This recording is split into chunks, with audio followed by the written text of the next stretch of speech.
All right, social media, let's explain what happened out there in Minnesota whenever these bunch of whack-offs decided to go inside of a church and disrupt and protest inside of a church, which is a federal crime. Don Lemon, out of all people, decided to say that this is an act of journalism. We did an act of journalism, which was report on it and talk to the people who were involved, which included the pastor, members of the church, and members of the organization. That's it.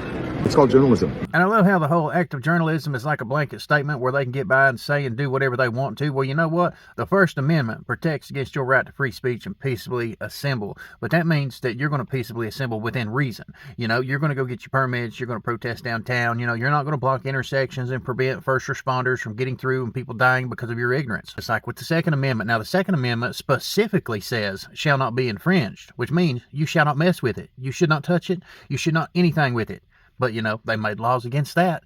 Even people who are non-violent offenders can become felons, and you lose your Second Amendment right to defend yourself. So, hey, if you're out here doing things that you're not supposed to do, who's to say you should not be losing your right to freedom of the press? I mean, if somebody loses the right to defend their life with a firearm, it puts you at a disadvantage to what somebody could be coming at you with. And sorry, Don, but, you know, freedom of the press, we got plenty of other people out here. That's just words. You know, that's just words. We should limit things like that if we're going to limit things like firearms that people can defend themselves with. But listen, in the First Amendment, go back and read it, okay? Freedom of religion was one of the biggest things in the First Amendment, which means the people inside that church, the mosques, the synagogues, wherever they're at, they have the right to be there and worship. You do not have the right to go in and disrupt all that and then claim that you have the right to peacefully protest, because nothing was peaceful about that. For two, you can't just trespass on property that is not yours and just do what you want to willy-nilly and think that you're going to stand behind the right to protest as the reason why you're getting by with it. Journalism is not a badge or a shield that protects you from criminal consequences when you are part of a crime. And the FACE Act has been out there for more than 30 years. And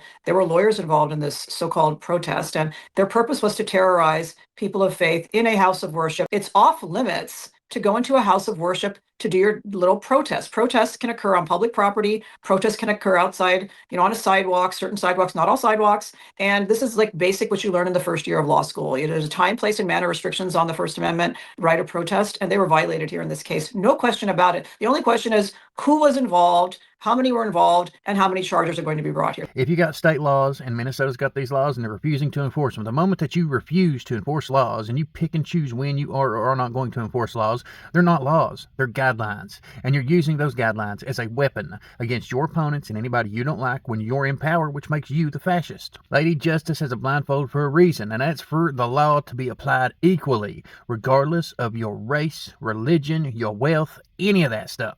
It is supposed to be applied equally on the merits of what you did or did not do.